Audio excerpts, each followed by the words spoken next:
when they're like doing like reaction shots, they do like wide angle right up to their face, like they're like. Eh? Hey, yo, back up, Jason. Oh my goodness. That's how close they were to the camera.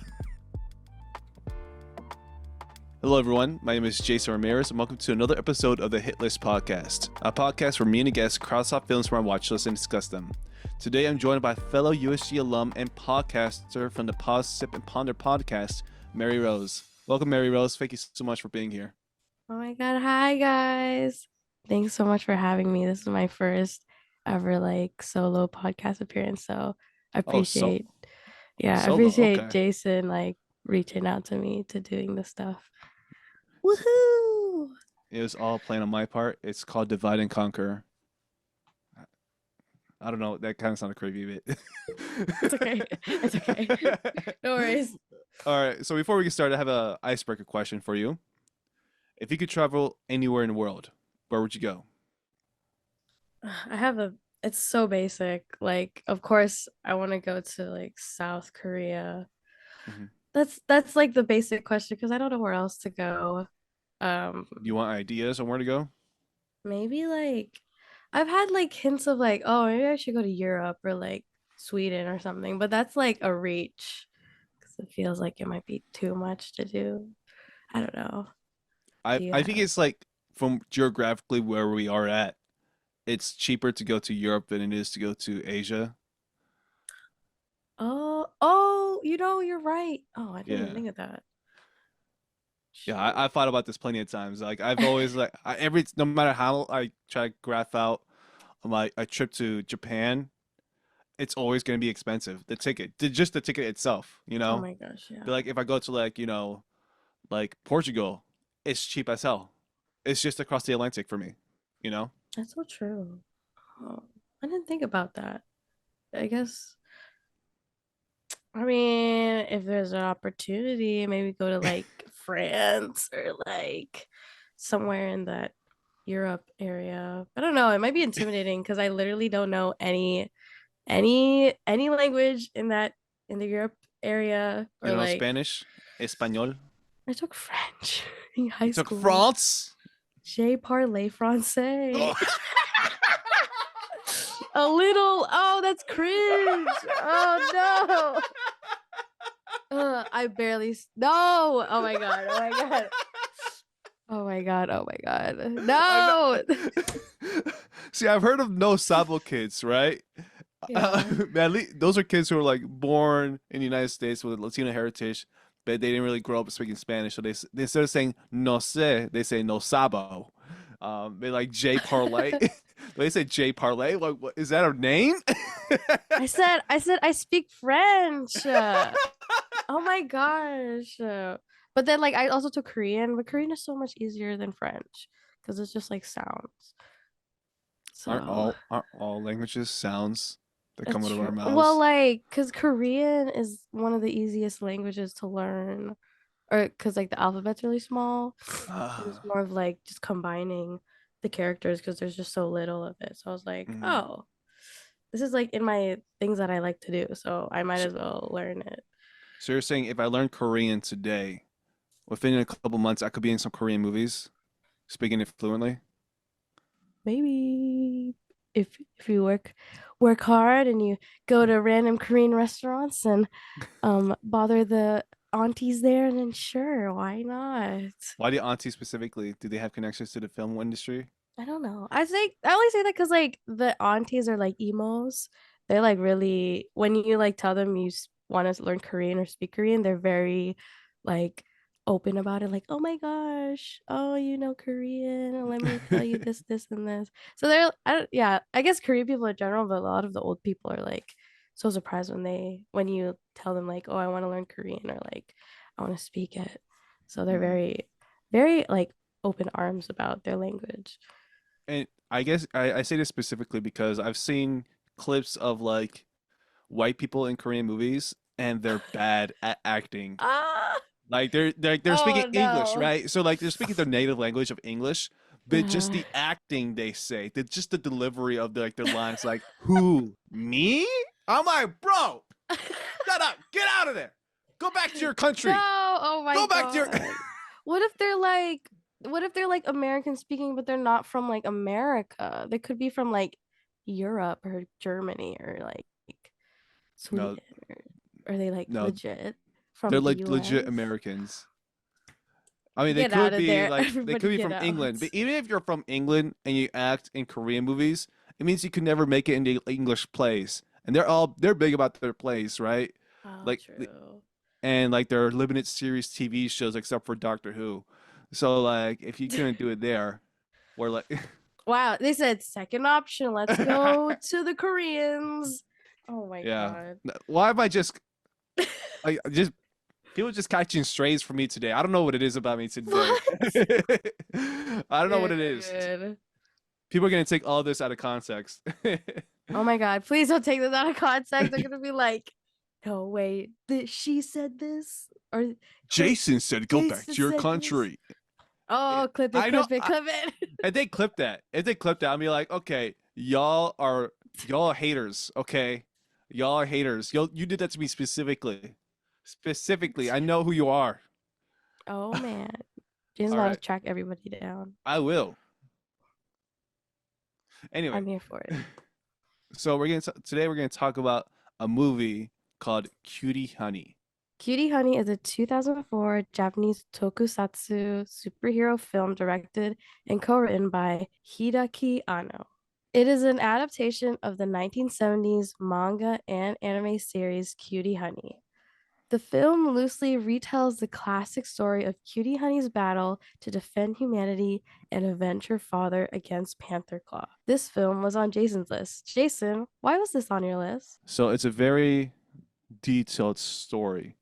So basically, the reason why this is on my list is because a lot of the films that the director has made were already on my list. So, for example, Shin Godzilla, Neon Genesis Evangelion, Love and Pop, just to name a couple like of films that were already on my list. So Oh, when yeah, I yeah. saw how in contrast this film poster looked on Letterboxd when I saw his filmography, they all look Mhm. so dark and gritty. And then there's Cootie Honey, which is like pink and girly. I'm like, might as well.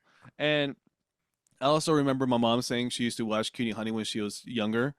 And then when I told her I watched this movie, she's like, Jason, I have no idea what you're talking about.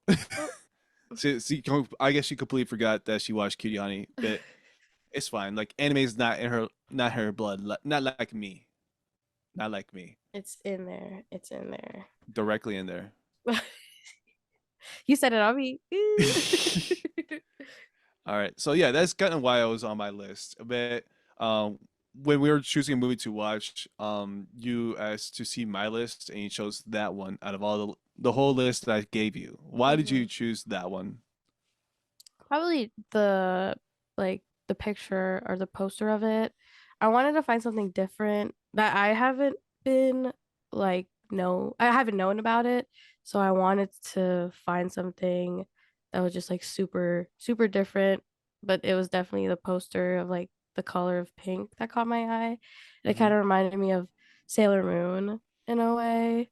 And then like there's like the inspiration from like Sailor Moon with the whole movie, which I didn't know about.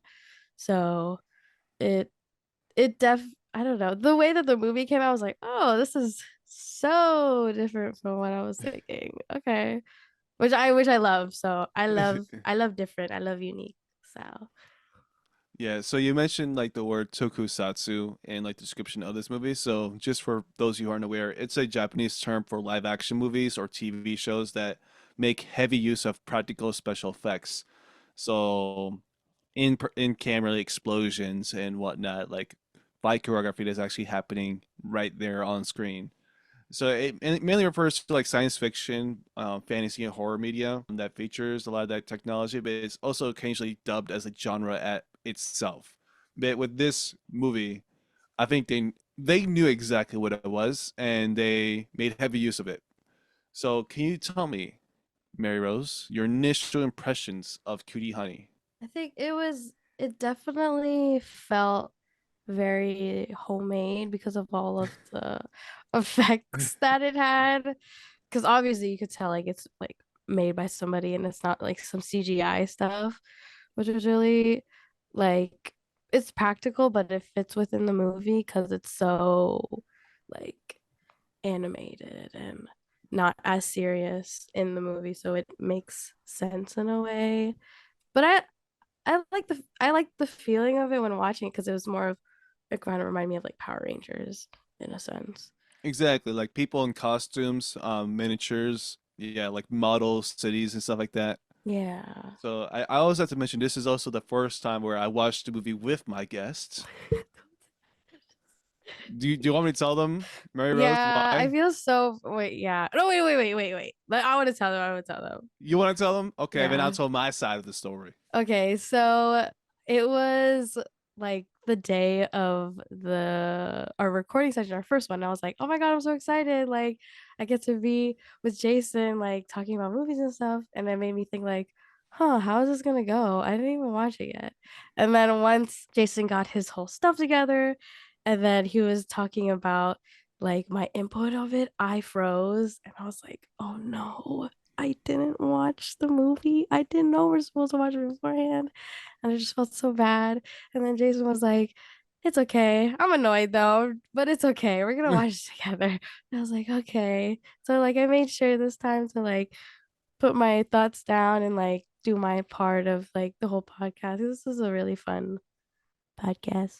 So Yeah, it took me back to thanks. the pandemic days when I would watch party with my friends over Zoom or Oh. Netflix watch party. Yeah, I was annoyed because I do my best to like tell my guests what how the show's gonna go in my messaging. Like every time I improve it. So you're not the first one that thought this, Okay, but cool. like at least some of my other guests will ask me like the day before, like we're not watching it together, are we? No, you have to watch it on your own. Like, oh, okay, okay. And then some guests will like say like, oh yeah, I chose this movie because it's my favorite movie ever. And I'm like, you're supposed to choose a movie you haven't seen before. And like, oh, well, I've never seen this movie before for this year, or something like that. That doesn't So, count. so yeah, it's like every time I message someone and they misinterpret what I say, I try to like redo my whole messaging. I read it over again and see how it could be misinterpreted again. So I have to make sure like everyone knows, understands what I'm saying when I say like what this invitation is about and what you have to do on your part. So Mhm. yeah, so it's a good lesson for me as well. Like what the fuck did I do? I think I was But just so excited though. I was just too excited. I'm like, oh my God. And then I'm like, what am I supposed to do? Oh, I'm sorry. yeah, so for So, me, that was my second time watching it, and I think I liked it even more after watching it with someone else there because it's the type of film like it's better served you watch with someone else because as fun as it is by yourself, just watching with someone else, there's just so much commentary and so much laughter that can be shared. yeah, that's so true. Yeah. So is this your first exposure to the character of Cutie Honey? Definitely my first. So it's really different from like what I usually watch or like the genre of it because I guess you could say I've never seen like a Japanese live action movie in this genre or ever because most of it is just like anime and like stuff that's like in like mangas and things like that or like maybe like actually no actually I've never watched a live action Japanese movie. Yeah, I guess not. This is my first. Which I think you should do some more. It's like there's like a huge library of Japanese films that aren't just like anime based. Even though there's just by itself anime library of films in Japan, there's Mm. also like a huge list of like live action films as well, from like samurai movies from Akira Kurosawa, Ooh. and then also like anime films from Akira Toriyama because of the Dragon Ball series. So it's a huge history, and I'm a little, I wouldn't stay sad, but I kind of wish people were more familiar with like the Japanese films as they are with Japanese anime, especially with like Kamen Rider. If you don't know what Mm. Kamen Rider is, think like Power Rangers, but like with one hero instead of like a team of heroes, and then a few other heroes Oh. alongside. So I'm a little surprised how Kamen Rider isn't as popular in the US as Power Rangers is, you know? Because I want to see some Kamen Rider cosplay when I go out to like Katsucon or whatever. Oh, that would be so cool. So how did you? feel about this movie as you were watching it? Like you said, it was like a very unique to like what you've never seen before. Like, can you share like what you mean by that? Like maybe it's the way that the actors were portraying the roles. You don't see a person talk like that in real life. It's kind of cringe, but you Hey. know, ooh, oh no. Well, You where's my don't cat? see you don't see one Well, doing this in public, dude. Like that's embarrassing. But it's part of the culture, because of like I guess like the way that they want the character to be portrayed, but in like an anime form, not in like in a person form, because people will think that's like strange and yeah, like so for sure. An example of this is when what's a good example? like when I want to say when Honey was like eating 500 onigiris at the desk. Nobody does And she's that. like, Yeah, and she's making noises and too. she's No, humming. She's humming in a very quiet office, you know? exactly. If I did that at my workplace in the office, they're gonna be like, Mary, what are you singing? What are you doing? Don't be doing all that. Yeah. It would be kind of weird. Yeah, it's been a little bit since I watched the movie, but like I was always I was thinking like how she could be autistic coded, like I think, because she has such a hard time making friends, right?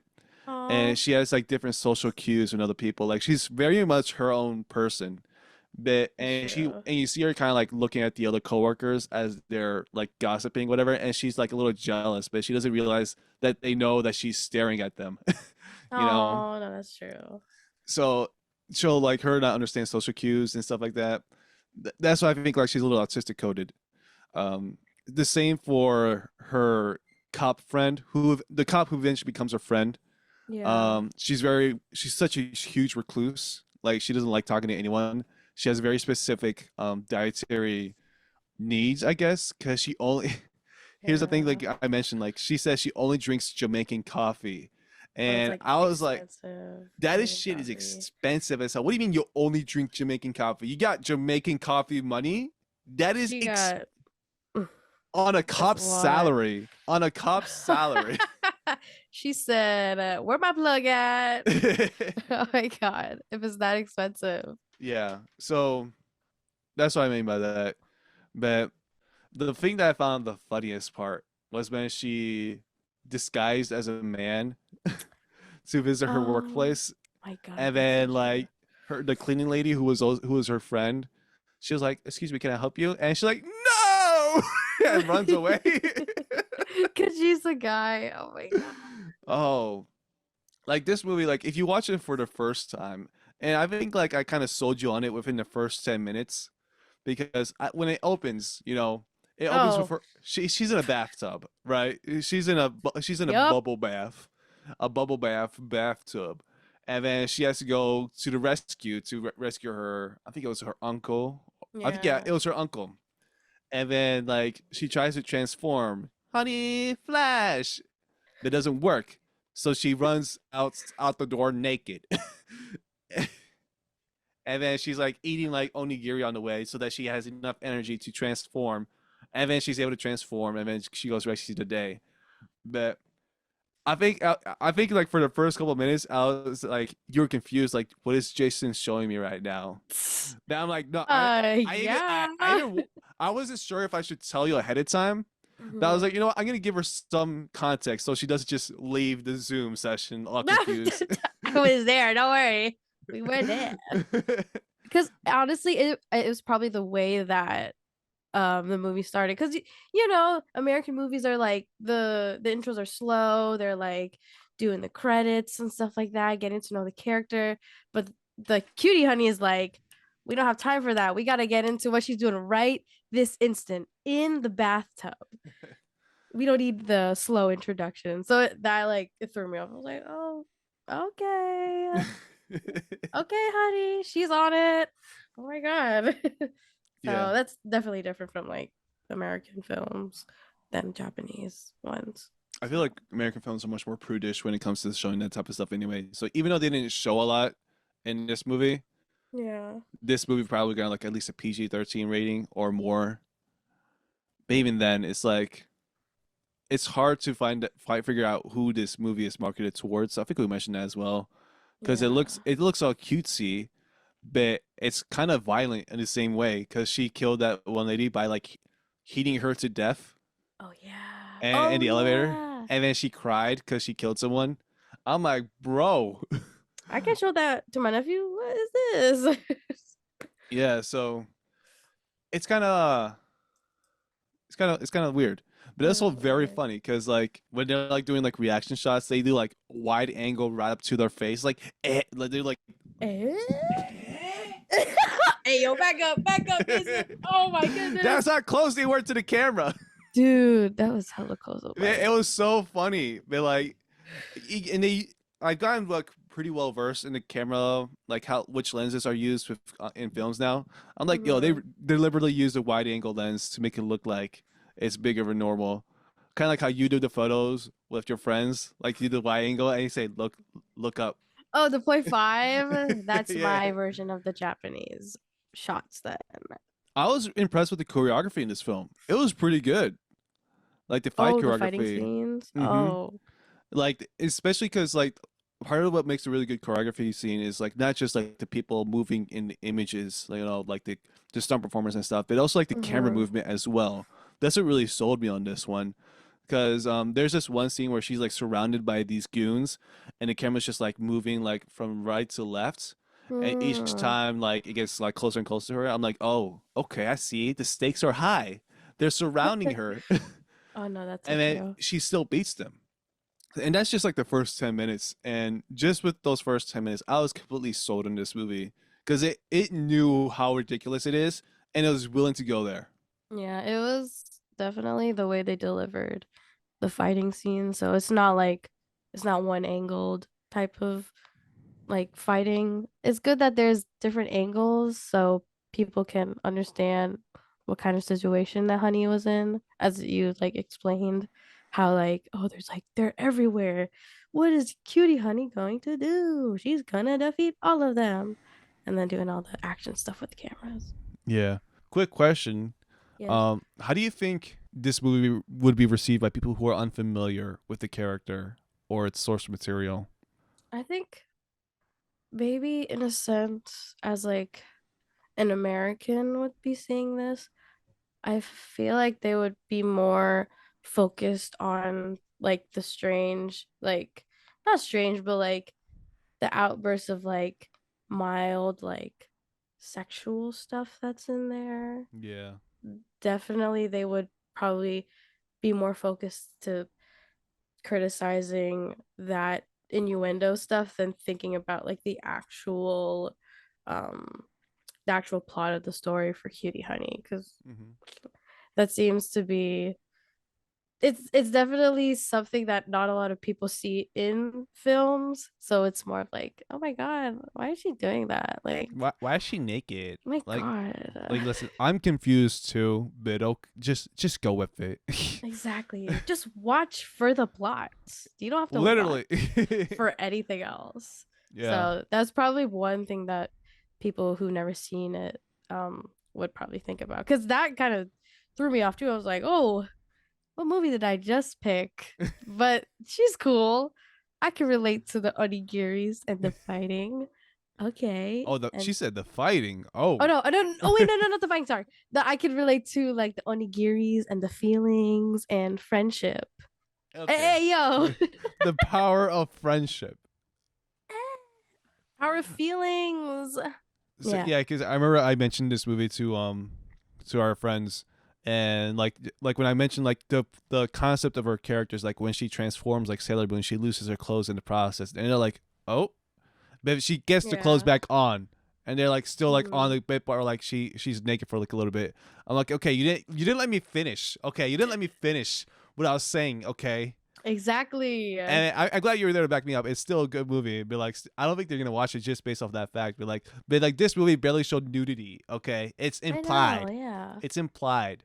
should But already. there Yeah. were shots where like the camera did ogle on her butt a little bit when she's like bent over a little bit to like watch a TV screen or whatever. Oh yeah.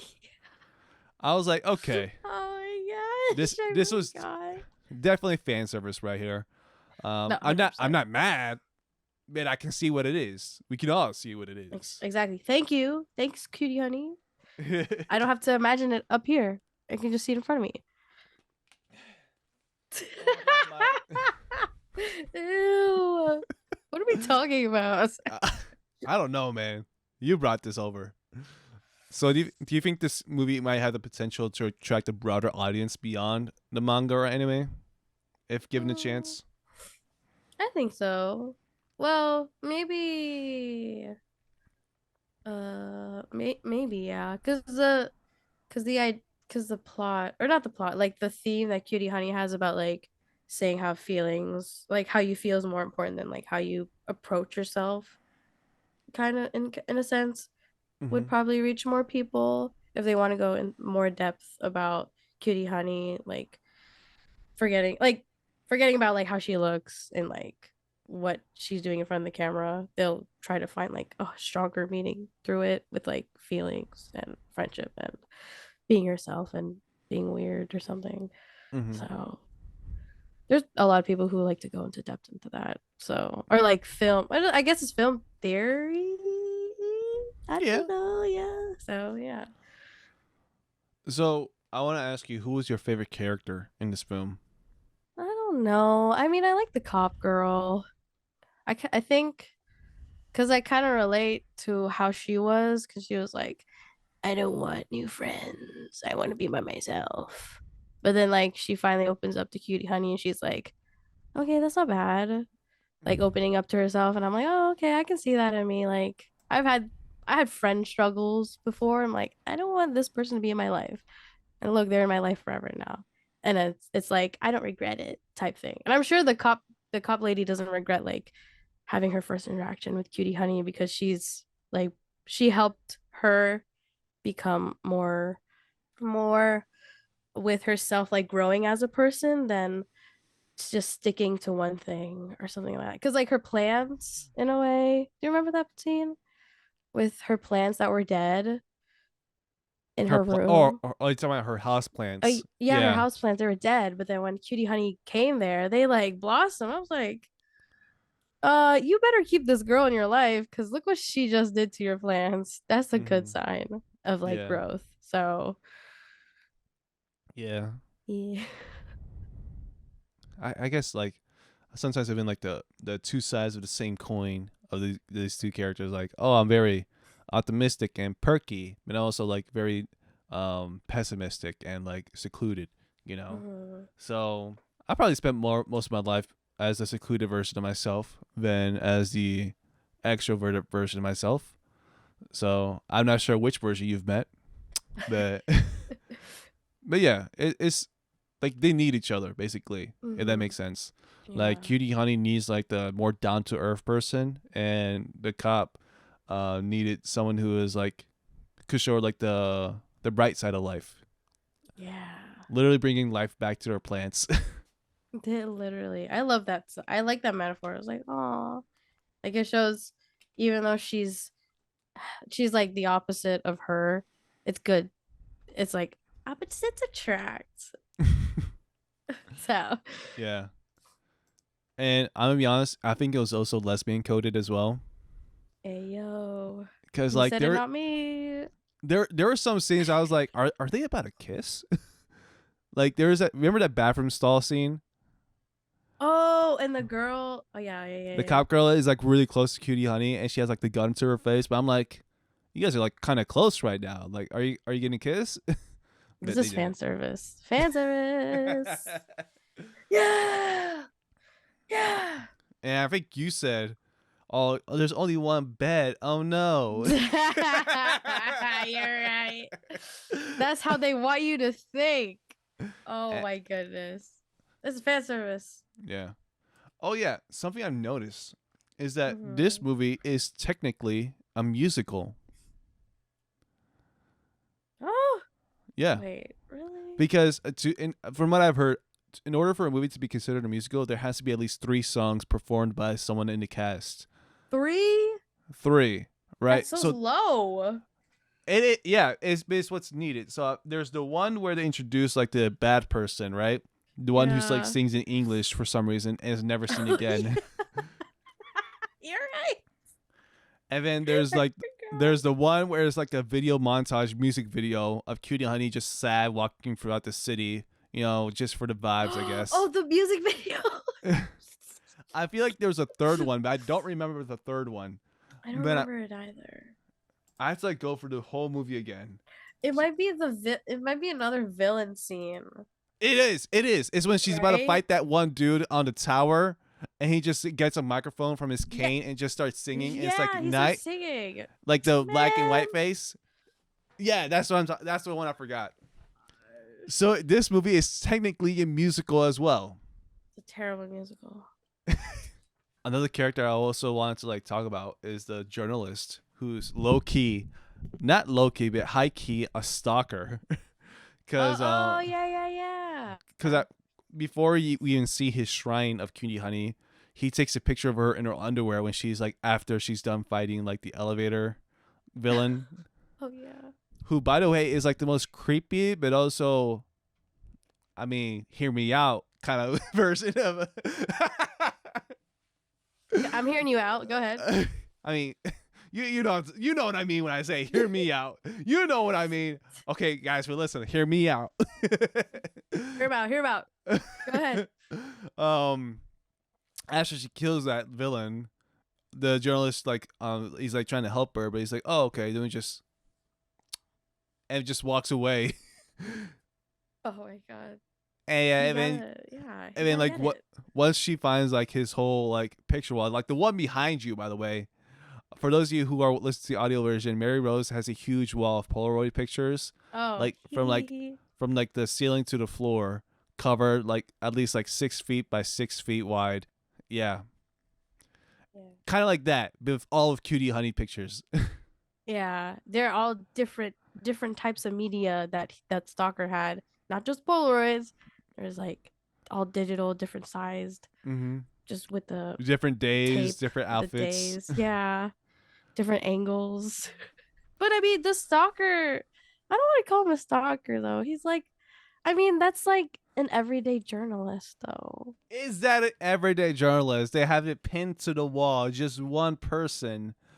Like if it was a journalist, they would have like the red string, the red yarn connecting it to other events happening. Like Well, maybe he one doesn't have the red thumbtack string. connecting it to Okay. this one, connecting it to like this right here, trying to find like what's the connection, you know? Maybe he doesn't need the red string, or he just used the red string money for more pictures, you know? Maybe he doesn't need to find any connection because she's the answer. Boom. There you go, right there. But he like, yeah, I mean, he was dedicated to like helping them out and getting them to where they need to be.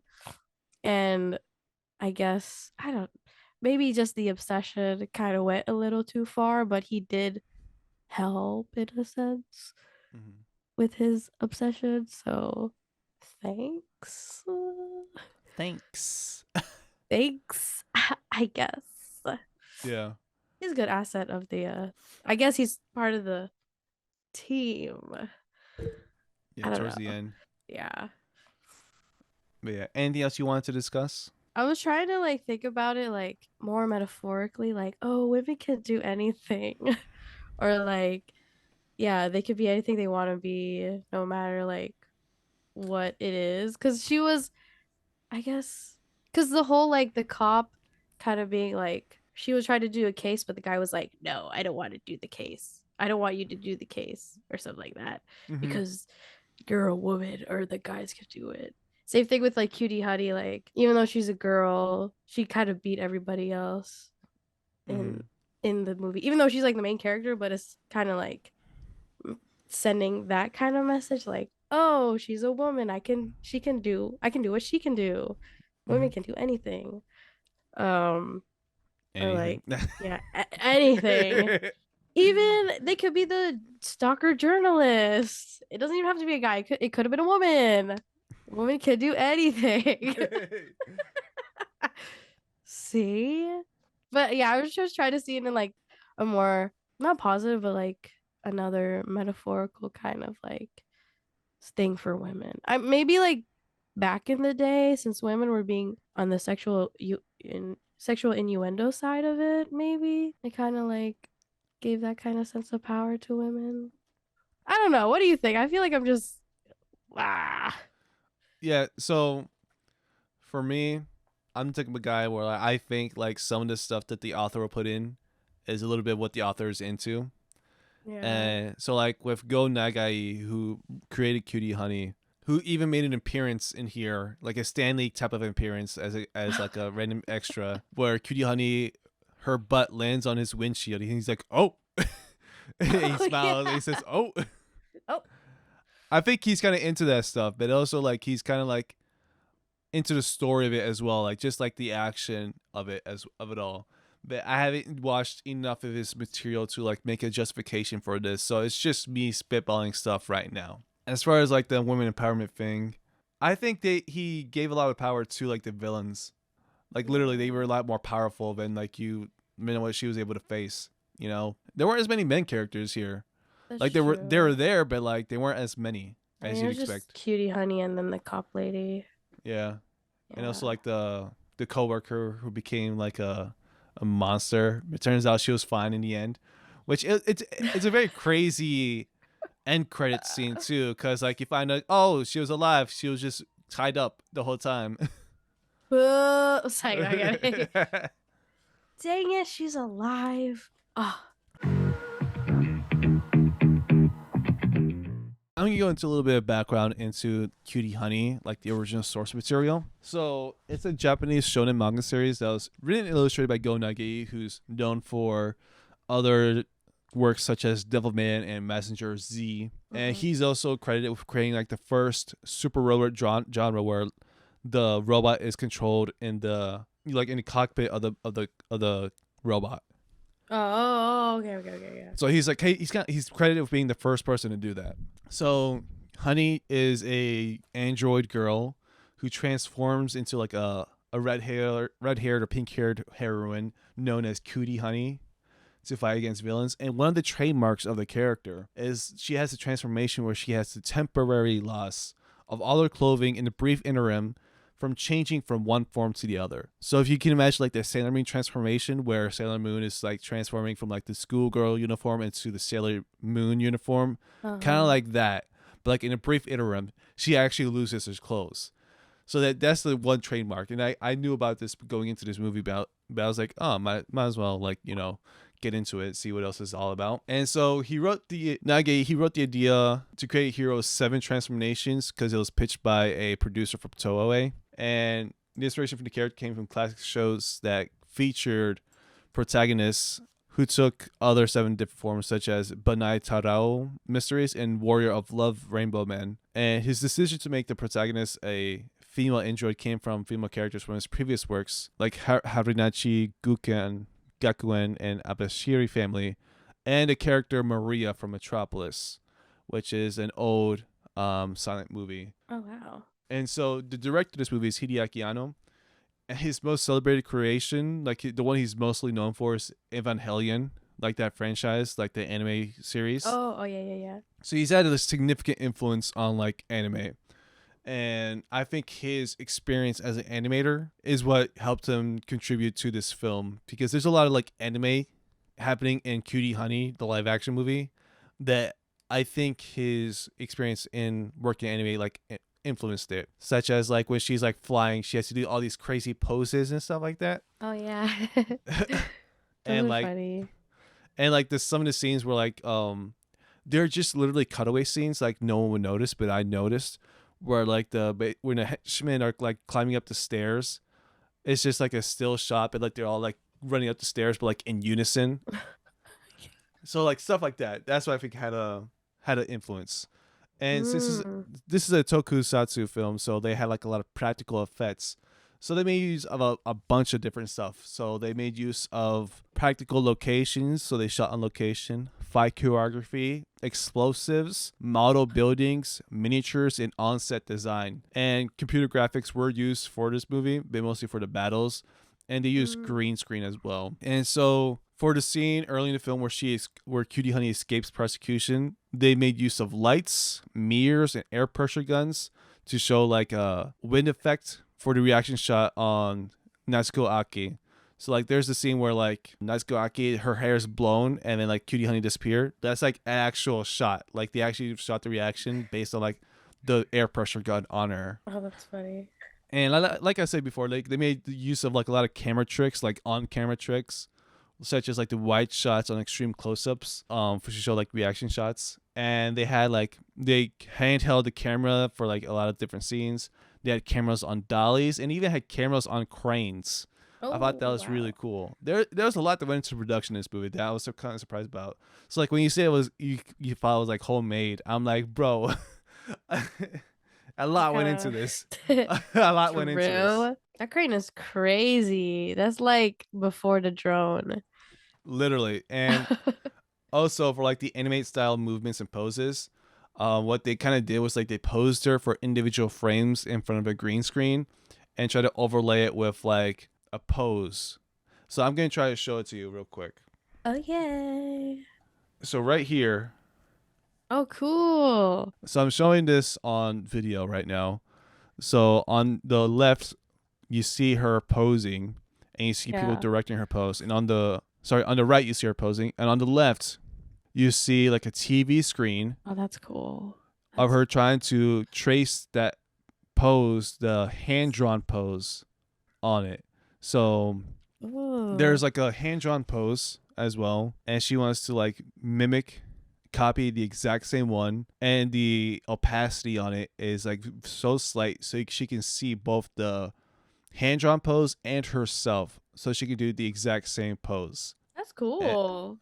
I and you didn't see see right that. here, Oh, oh. Hey, there's yo. where she's like crouching down, and you see like the after effect right here, Yeah. and then you see like in post, like you see like the green screen, and then you see it in post, What the heck? Oh my gosh. and you see like a lot of it's used for like the blue screen as well. Dude, this is a lot. And then right here, this is one of my favorite shots. Like it's the one where she's looking down, and like the Oh, sun behind her, and then lights in front of her. that's I cool. thought it was a cool shot. Dude, wow, these are so intricate. They're very well put together. I like the one with the when she had to mimic The the pose. figure. Yeah, the pose. I've never seen that before. That's cool. Yeah, I don't think it's used a lot anymore. I think technology has advanced to the point of fact where like you can literally just take images of some people and they just pose it later on like as a model. But I don't know. I don't work in the film industry like that. That's true. I mean, there's like probably more high-tech cameras and programming now Mm-hmm. for that kind of stuff. That's a fun approach though, because I've never seen like behind the scenes that looks like that kind of stuff for Cutie or Yeah, like for m- anything actually. most of the behind the scenes you see nowadays are just them in a green screen like environment. But with this one, like there was like a mix of both. You know, Yeah, like for example that tower that like skyrocketed. That was actually like a huge miniature that was built. So like a scale model was built for it, that's and they so like built it, and then it actually shot up. You know, and it what actually the heck. like when it for the scene that it landed back on Earth, they actually like Uh-huh. landed it back on Earth. Like they actually dropped it to show that fact. Dude, that's funny. So and also like the scene where like that one lady like has like a huge like her mouth like opens up and she does like a huge blast. So the buildings that she destroyed were all miniature models, right? Yeah, I think they're like at least like 5 feet, maybe 4 feet tall, and they were actually like destroyed like to show that effect. It's really cool the way they went through that's this. A crazy. lot of work, a lot of artwork, for this. And one of my favorite things, because I watched a documentary about how this movie was made. It was in Japanese though, but I got Hmm. the gist of it from just watching what they were doing. What I loved about this is that when filming wrapped, they gave the cast flowers, Oh, that's so like sweet. bouquet of flowers, and um, Oh, I think it was the one who was playing the cop girl. She even cried because it was like, I guess like when you create an environment where like people are like just encouraging each other, not toxic at all. Like people kind of are gonna miss you like once this is done, you know. oh yeah. No, I love when people do that. Like they give flowers to the main characters or like people working in general. That just shows like their dedication to putting everything together. For And sure. yeah. So I like that kind of like active service when like crews do that for other people. It's very sweet. I've seen like a lot of like Korean actors, they get like either like a bouquet of flowers or like a cake at like the end of like a season or like the end of filming and things like that. So maybe I guess they're like active kindness is a little bit different from like how we do it here. I don't know. We get a card. That's it. And everyone says thanks. So Positive ponder card. Nah, I'm kidding. hey, you got I'm me kidding. there. Yeah, You I'm got me kidding. there. You got one though. I did get one. Who else has one? Exactly. And with that, we are done. Marierose, thank you so much for being here. We appreciate you talking about this movie with me, watching this movie, talking this movie, discussing this movie, I loved it. and learning about this movie. Yes, so much So fun. I'm gonna ask you real quick: was this movie a hit or a miss with you? That's a hit, bro. So cool. I love It it. it hit me so hard. I want to retaliate. Hit me so hard. I Yeah, need onigiri, bro. After that, I at least 500. You I know. need at least 500, and then I need to run the street and go like this. Yeah, just as long as you're not naked when you do that. Oh, true. I'm not kidding. You gotta embrace the cutie honey. It's like, not kidding. No. Disregard what I just said. But yeah, this was so much fun. I really appreciate it. Thank you, Jason, for having Yeah. me. So where can we find you on social media? You can actually find me a lot of stuff. For me, my personal, you can find me on Instagram, right? So yeah, and my YouTube channel, Marie Rosario. You can also find me on Possip and Ponder on all streaming platforms, Spotify, YouTube. And if you guys want to get into the Ponder followers, what we're doing every month, come and join our email list and get to know what we're doing every month. There's a lot coming, so we'd love to have you guys on our journey too. Awesome. Thank you. Yeah. Thank you again for being here, and thank you, dear listeners, for tuning in. And until next time, cross off a new film from your list.